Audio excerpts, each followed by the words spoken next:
Saudara, hingga siang ini warga masih mendatangi gedung Kedutaan Besar Vatikan untuk Indonesia di Jakarta untuk mendoakan kepergian Paus Fransiskus.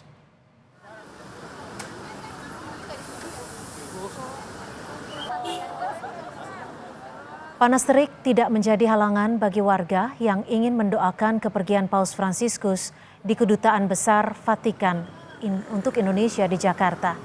Beberapa warga yang datang bahkan memberikan bunga mawar. Selain orang dewasa, anak sekolah juga turut hadir. Begitu banyak yang merasa kehilangan Paus Fransiskus.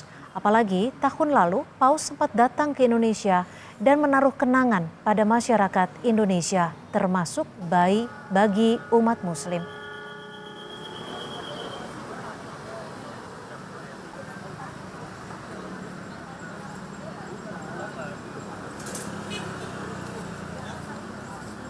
Melihat beliau waktu dengan Bapak Menteri Agama yang pada waktu itu masih sebagai imam besar, itu begitu humanisnya keluar, itu saya terharu sekali gitu. Jadi sehingga dengan berpulangnya Bapak Paus, saya menyempatkan diri untuk ikut datang memberikan pelepasan jenazah. Ya. Saya datang ke Jakarta dengan kesederhanaannya, sosok teladannya itu, ya salah satunya dia tidak mau yang tinggal di tempat yang mewah gitu ya, di hotel nggak mau, baru mobil pun sederhana, jadi bisa kelihatan sosoknya seperti apa gitu. Saya ini kan kebetulan sebagai Gen Z, waktu itu masih lagi pencarian jati diri. Nah, Paus ini sebagai panutan untuk menjadi pribadi yang rendah hati, tetap sederhana, seperti itu. Wakil Kepala Badan Penyelenggara Haji Dhanil Anzar Simanjuntak dan Menteri Luar Negeri tahun 2014-2024 Retno Marsudi juga terlihat mendatangi Kedutaan Besar Vatikan di Jakarta, mendoakan kepergian Paus Fransiskus. Bagi Retno, semasa hidupnya Paus Fransiskus membawa banyak pesan damai bagi masyarakat dunia. Sementara Dhanil mengatakan kesederhanaan dan keberpihakan Paus Fransiskus pada kaum lemah menjadi inspirasi. Salah satunya sebelum meninggal, Paus menyerukan serangan Israel di Gaza segera dihentikan.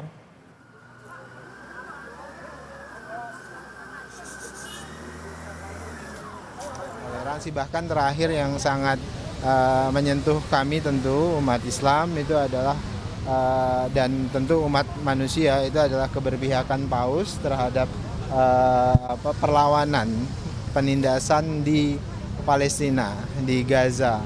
Saya merasakan keteduhan beliau, message yang dikirimkan oleh beliau kepada kita semua. Jadi sebuah kehilangan bagi kita semua, dan sekali lagi may he rest in peace. Berbagai persiapan telah dilakukan Keuskupan Agung Jakarta untuk misa requiem atau misa arwah Paus Fransiskus di Katedral Jakarta esok hari. Misa ini akan dipimpin oleh Duta Besar Vatikan untuk Indonesia yang merupakan perwakilan langsung dari Tahta Suci. Katedral juga menyiapkan 2.500 kursi untuk umat yang akan mengikuti misa. Untuk khusus besok itu dilakukan tanpa registrasi dan umat memang silakan terbuka untuk siapapun yang ingin bergabung.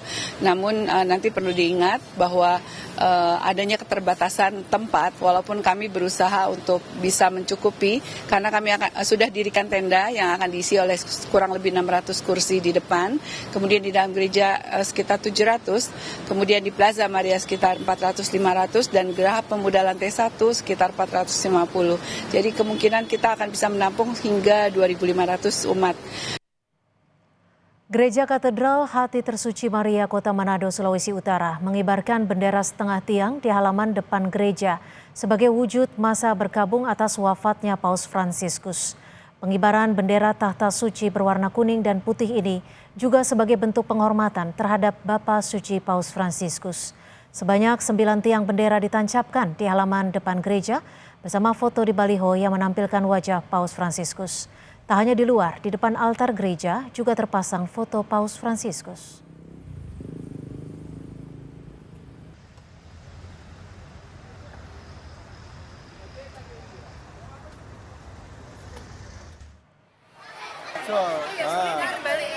Bisa. Di Solo, Jawa Tengah, saudara, para siswa Sekolah Dasar Pangudi Luhur Santo Timotius Solo menggelar kirap duka untuk mengenang Paus Fransiskus. Sambil membawa foto Paus Fransiskus, para murid berjalan menuju gereja Santo Antonius yang berada tak jauh dari sekolah. Kirap diakhiri dengan ekaristi sekaligus doa untuk Sang Bapa Suci.